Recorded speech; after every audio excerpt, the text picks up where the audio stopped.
To easy and healthy cooking. ఈరోజు మనం cut పొంగలి ఎలా ప్రిపేర్ చేయాలో చూద్దామండి. ముందుగా మా వీడియోస్ కనుక మీకు నచ్చినట్టయితే please subscribe our channel. And ఈ కట్ట పొంగలి అన్నది చాలా ఓల్డ్ అండ్ ట్రెడిషనల్ డిష్. ఈ నవరాత్రి డేస్లో ఈ డిష్ అన్నది కంపల్సరీ వన్ డే అమ్మవారికి నైవేద్యంగా పెడతారు. సో దాన్ని సింపుల్గా జస్ట్ ఒక 10 minutes లోపే మనకి రెసిపీ ప్రిపేర్ అయిపోతుంది. అది ఎలా అన్నది నేను ఇప్పుడు మీకు చూపిస్తాను. అండ్ దీనికి కావాల్సిన చాలా సింపుల్ ఇంగ్రీడియంట్స్ అండ్ మన ఇంట్లో డైలీ ఉండేవి. ఫస్ట్ నేను ప్యాన్ తీసుకొని దీంట్లో గీ వేస్తున్నాను. గీ వేస్తేనే దీనికి టేస్ట్ అండి. ఆయిల్ వేసుకోవచ్చు బట్ అంత టేస్ట్ ఉండదు. గీ వేసుకుంటే మాత్రం పర్ఫెక్ట్గా ఉంటుంది. Ghee is the best combination. And ఇప్పుడు ఇందులో నేను పచ్చిమిరపకాయలు, జీలకర్ర అండ్ కరివేపాకు యాడ్ చేస్తున్నాను దీంట్లో. అండ్ వీటితో పాటు కావాలనుకుంటే కొంచెం సన్నగా కట్ చేసిన అల్లం వేసుకోవచ్చు. అదర్వైజ్ ఇది కూడా చాలా బాగుంటుంది. అండ్ ఇది కొంచెం టాస్ చేయాలి ఒక 2 to 3 minutes. ఈలోపు కొన్ని పెప్పర్ కార్న్స్ అంటే మిరియాలు తీసుకొని వాటిని రఫ్గా మనం క్రష్ చేయాలన్నమాట.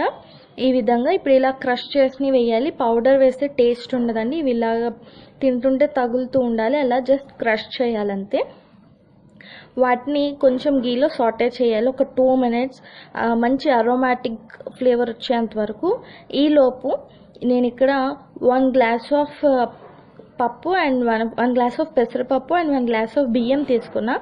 ఈ రెండింటిని 1 hour నానపెట్టానండి. అవి ఇందులో యాడ్ చేస్తున్నాను. మనం పప్పు కానీ లేదా అంటే ఇలా బియ్యం కానీ ఏవైనా ఆయిల్లో ఫ్రై చేస్తే వాటి అరోమా అన్నది డబల్ అవుతుంది అండ్ టేస్ట్ కూడా చాలా బాగుంటుంది. సో ఫస్ట్ ఒక 2 minutes దీన్ని గీలో సాటే చేస్తున్నాను. అండ్ 2 minutes తర్వాత దీంట్లో మనం వాటర్ యాడ్ చేసుకుందాం. 1 cup ఆఫ్ రైస్ అండ్ దాల్కి నేను 2 cups ఆఫ్ వాటర్ యాడ్ చేస్తున్నాను. ఇక్కడ మనం ఇప్పుడు ఇందులో 2 cups ఆఫ్ వాటర్ యాడ్ చేసుకుందాం. అండ్ నేను ఇప్పుడు ఇందులో సాల్ట్ అన్నది యాడ్ చేయలేదు. జస్ట్ దీన్ని ఒక 15 minutes మనం ఆర్ 10 minutes అలా వదిలేస్తే మనం ఆల్రెడీ దీన్ని సోక్ చేసి పెట్టాం కాబట్టి చాలా త్వరగా అయిపోతుంది. సో 3/4 ఆఫ్ రైస్ ఉడికేంత వరకు కూడా మనం దీంట్లో సాల్ట్ యాడ్ చేయొద్దు.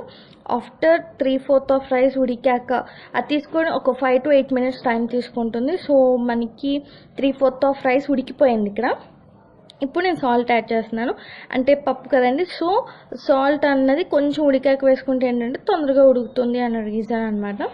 సో ఇప్పుడు దీంట్లో ఇంకొంచెం మాయిస్ట్ ఉంది అండ్ ఇది ఇంకొంచెం పలుకుంది కాబట్టి ఒక 2 to 3 minutes దీనికి లిడ్ పెట్టేసి సిమ్లో పెట్టుకుంటే మనకి డిష్ రెడీ అయిపోతుంది. అండ్ ఆఫ్టర్ 3 minutes అయితే మనకి ఇలా ఉంది. కొంచెం మాయిస్ట్ ఉంది బట్ ఇట్ డన్ అనమాట. మనం స్టవ్ ఆఫ్ చేసేసి మూత పెట్టి ఒక 5 minutes సైడ్లో పెడితే ఏమవుతుందంటే దమ్ అయిపోయి మనకి రైస్ అన్నది పర్ఫెక్ట్గా ఉడికిపోయి వస్తుంది. ఆఫ్టర్ 5 minutes నేను దీన్ని డిష్ అవుట్ చేస్తాను. ద రెసిపీ అన్నది చాలా టేస్టీగా ఉంటుంది. వెరీ ట్రెడిషనల్, చాలా పాత రెసిపీ. బట్ ఏంటంటే మనం రెగ్యులర్గా చేసుకునేది అండ్ నైవేద్యాలకి అలా కంపల్సరీ పెట్టుకునే డిష్ కాబట్టి నేను మీకు ఇది ప్రజెంట్ చేశాను. నవరాత్రిలో కంపల్సరీ మనం ఇది పెడతాము. సో మా ఈ రెసిపీ కనుక మీకు నచ్చినట్టయితే please subscribe our channel and thanks for watching.